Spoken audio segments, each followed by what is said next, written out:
Coaches, Rick Stewart of All Access Coaching. I'm really excited to bring you this free video, and make sure you hit the subscribe and like button down below. It gives us valuable data as far as what coaches want. And also, if I can get to 1,000 subscribers, I'll start doing weekly YouTube clinics for free. And if you hit the like and subscribe button, you'll get notified when we upload new content. We're uploading 3 or 4 videos every week. Now we're going to go to releases, okay?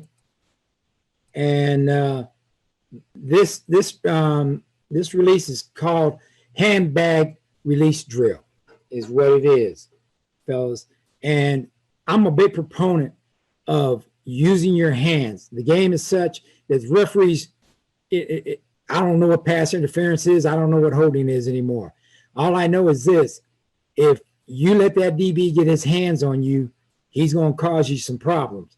So what we try to work on in our releases on press, number one, we don't want to be a dancer. I tell the guys, you don't want to be a dancer at the line of scrimmage, because if you're dancing at the line of scrimmage, that's to his advantage, because now he's going to wait for you to make your move, and then he's going to jack you. So what we try to do is release aggressively. We always talk about aggressive release and using your hands and trying to break his wrist, not his forearm or his arms, but break his hand, just like boxing or kung fu or whatever. Slap and break those hands so they can't grab you and get off.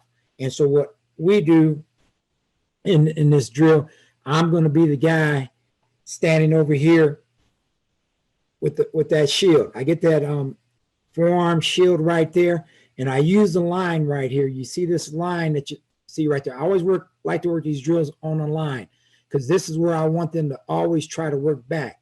You see receivers try to run around people, and what happens to them, they end up running out of bounds and cutting the quarterback's ability to have a room to put the ball in there. So what we want to try to do is get back on that line as close as possible when you do this drill. So that's the reason why I'm doing it this way. And again, if you know, I've got someone snapping the ball. So they get both things done, a lot of things done in the drill, and then right there trying to get them to come and shoot and break the hands and get off and come up, attack the DB. Attack, make the movement. It can be a little short, but make the movement at the DB and break that hand. Don't let him get that hand on you to grab, and get off and work it. Now, usually what I'll do in this drill too, sometimes I'll get, if I have a manager or someone that can do this for me, I'll be here, or if I got me a guy that can throw, he's going to throw him a deep ball. So you can get the deep ball or a ball on the line to the guy right there off the release. You can work that into it too if you want to. But what we want to do, all this is breaking the hand, learning to get ready for that hand and break it. Now, this is not very good, see, because all he's doing, he's got his feet together on there, and that's not what you want. You want to be ready to get through there and have better footwork. That's not very good footwork.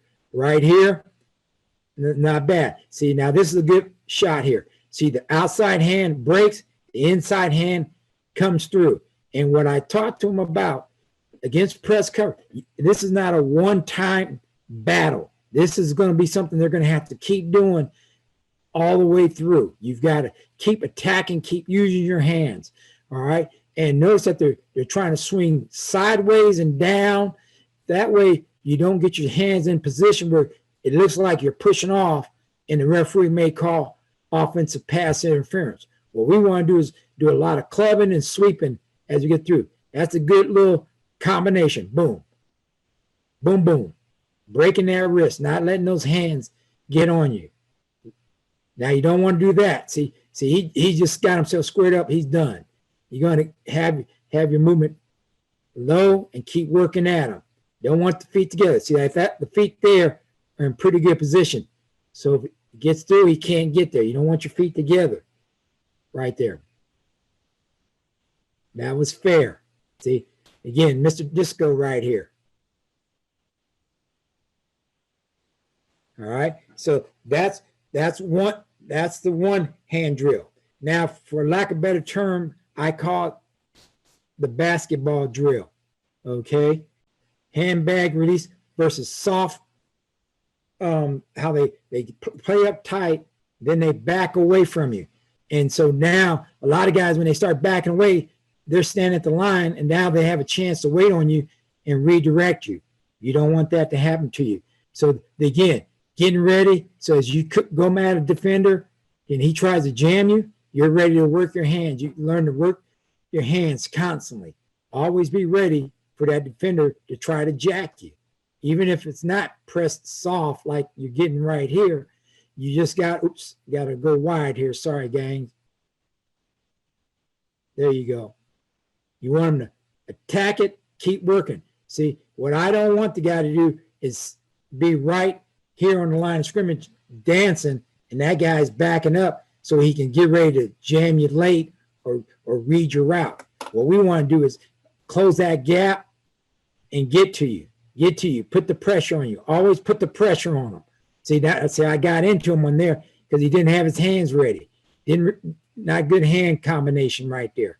So that guy gets into his chest. You don't want that to happen. Okay, not very good. I'm just going through the drill bit. Okay, see here, he's jammed. He's not ready. See, because number one, look at his head.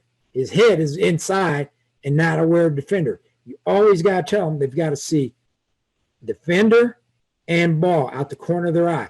They can't have their head turned in there because the guy might work right up on them real quick, and now you're done.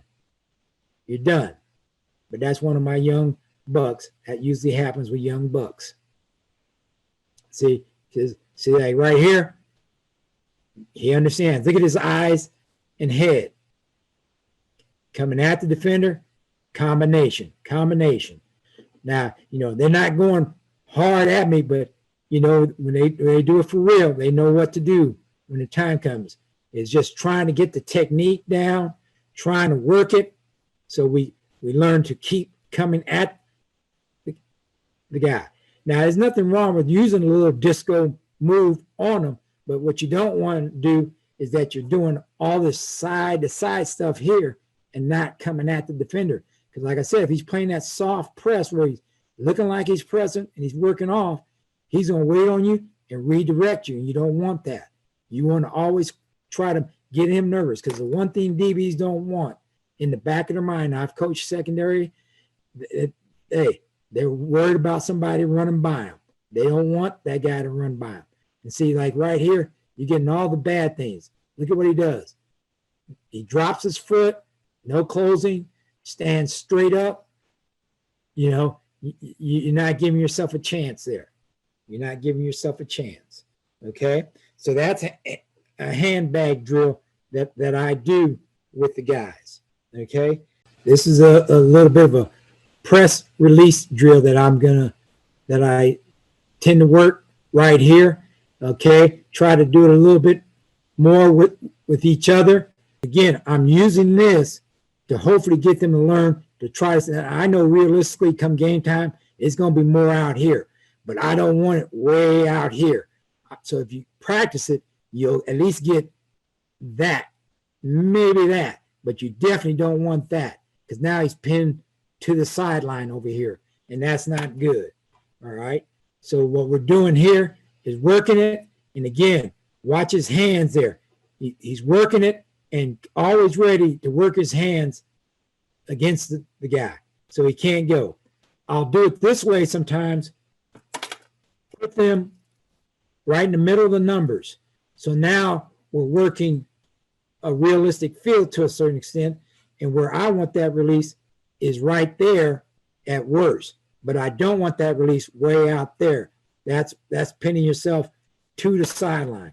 So like to get it. Again, I'm not getting a great look because it's them going against each other, and they ain't exactly want to give each other a bad look, but at least we're getting the principle of the hands right there, of working it and trying to get in position right there over the top. Okay? And again, see right there, you see the hands again, working, trying to get myself online. I know it's not going to be that good in real life, but again, You got to work something. You got to start somewhere. If you don't practice it, don't be surprised by the results come game time, because it's not going to happen. So I'm a big believer in that. Okay. All right. Those were mostly outside releases, but you can do the same thing with inside releases. Coaches, I really hope you got some great information from that YouTube video. Again, hit the subscribe and like button down below. It gives us valuable data. And if I get to 1,000 subscribers, I'll do free YouTube clinics. And you also get notified when I'm doing those YouTube clinics and when I upload new content to this channel. Thanks for watching, coaches.